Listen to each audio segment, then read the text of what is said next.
तो मैं कुछ पॉइंट्स को और हल्का सा एक्सप्लेन कर देता हूँ ताकि आप लोगों को समझने में और ज़्यादा आसानी हो। तो जो पहला पॉइंट था, जैसे मैंने आपको बताया था, promise made on account of natural love and affection, इसको एक एग्जाम्पल के जरिए समझिए। मान लीजिए मिस्टर एक्स एक हस्बैंड है, वो साथ में he is a dad also, ठीक है। तो वो अपने बेटे को और अपनी बेटी को कुछ चीज़ें देने का वो वादा करते हैं, ठीक है, कोई गिफ्ट देने का वो वादा करते हैं, और वो लोग उसको क्या करते हैं, रिटन एग्रीमेंट बनवा लेते हैं, साथ में उस एग्रीमेंट को रजिस्टर भी कर लेते हैं। तो ऐसा करने के लिए मिस्टर एक्स क्या अपनी बेटी और अपने बेटे से कोई कंसिडरेशन ले रहे हैं? नहीं ले रहे हैं, क्योंकि ये तो मिस्टर एक्स की तरफ से वादा है।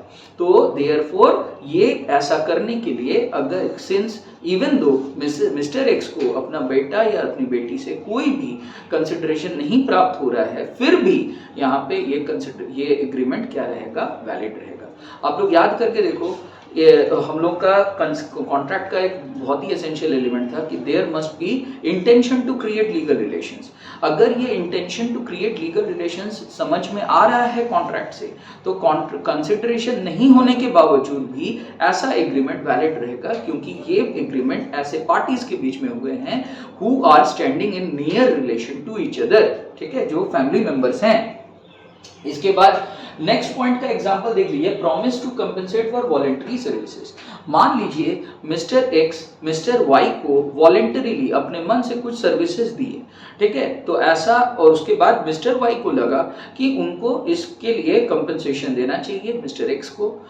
तो ऐसा करने के लिए अलग से अगर कोई मतलब मिस्टर वाई अगर कोई कंसिडरेशन नहीं भी लेंगे एक्स से, जिस समय वो पेमेंट करना चाहते हैं, जिस समय वो कंपनसेशन देना चाहते हैं for voluntary services that he has received from mister x, तो ऐसा करने के लिए अगर वो कंसिडरेशन नहीं भी उनको मिल रहा है मिस्टर वाई को, फिर भी उनके द्वारा दिया हुआ कंपनसेशन पूरी तरीके से वैलिड होगा, और एक्स और वाई के बीच में जो एग्रीमेंट है वो पूरी तरीके से वैलिड माना जाएगा, ठीक है। नेक्स्ट पॉइंट है कंप्लीटेड गिफ्ट से रिलेटेड। मान लीजिए कि मिस्टर एक्स जो है मिस्टर वाई को कि उनके बर्थडे पर कोई गिफ्ट देते हैं, तो इस केस में वो गिफ्ट अगर ऑलरेडी दिया जा चुका है, तो ये प्रॉपर्टी अब मिस्टर वाई का बिलोंग करता है।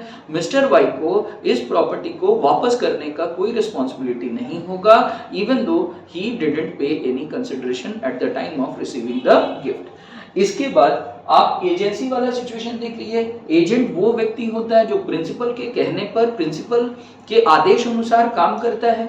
अगर एजेंट अपने मन से कमीशन को छोड़ना चाहता है, बिना कमीशन का काम करना चाहता है, तो ऐसा करने के लिए वो उसको कोई नहीं रोक सकता है, बिकॉज एजेंसी एग्रीमेंट्स के केस में कंसिडरेशन का जरूरत नहीं होता है।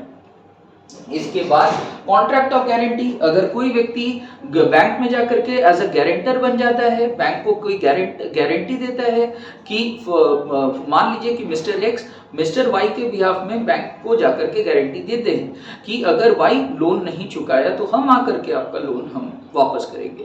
तो ऐसा करने के लिए भी मिस्टर वाई से उनको अगर कोई कंसिडरेशन नहीं भी मिला, ठीक है, तो और या फिर बैंक से अगर वो कोई कंसिडरेशन नहीं भी लेते हैं, तो भी ये contract of guarantee completely valid रहेगा। इसके अलावा रेमिशन के केस में क्या होता है, आप एक पार्ट परफॉर्मेंस एक्सेप्ट करके आप बोलते हो कि हम संतुष्ट हैं एज अ प्रॉमिसी। जैसे सपोज फॉर एग्जांपल मैं आपके लिए सपोज कोई बिल्डिंग का कंस्ट्रक्शन का काम कर रहा हूं, बिल्डिंग 2 तल्ला मकान बनाने वाला मैं बनाने वाला था आपके लिए, लेकिन सिर्फ 1 तल्ला जब मैं कंप्लीट किया तो आपने बोला कि हम संतुष्ट हैं सर, हमको और सेकंड और फर्दर काम और कंप्लीट आपको करने का जरूरत नहीं है। तो ऐसा करने पर भी ऐसा करने के लिए भी कोई कंसिडरेशन का अलग से जरूरत नहीं पड़ेगा। आप यहाँ पे अगर रिमिट करना चाहते हो, मुझे वेव ऑफ करना चाहते हो further performance of the promiser, तो you can do so without receiving any consideration। अगर मैं इनफैक्ट आपको पूरा काम नहीं भी कर रहा हूँ, फिर भी आप इस चीज को रिमिट कर रहे हो, या आपकी मर्जी है, तो ऐसा करने के लिए कोई कंसिडरेशन सेपरेटली देने का जरूरत नहीं पड़ता है। इसके बाद प्रॉमिस मेड टू पे टाइम बार्ड डेट। अगर मान लीजिए कि मिस्टर एक्स मिस्टर वाई को कुछ माल उधार में बेचा था, 3 साल पहले, 3 साल गुजर जाने के गुजर गया, मिस्टर एक्स को याद ही नहीं रहा कि उसने मिस्टर वाई को पेमेंट मतलब कुछ सामान उधार में दिया था जिसके अगेंस्ट में उसको पेमेंट मिलना बाकी था।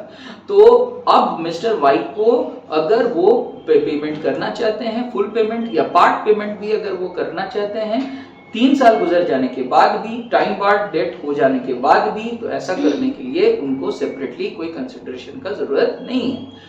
तो ये रहा ये सारे के सारे पॉइंट्स। आई होप आपको अच्छी तरीके से वीडियो समझ आ गया। प्लीज लाइक करिए, शेयर करिए एंड सब्सक्राइब करिए मेरे YouTube channel knowledge is power. Thank you.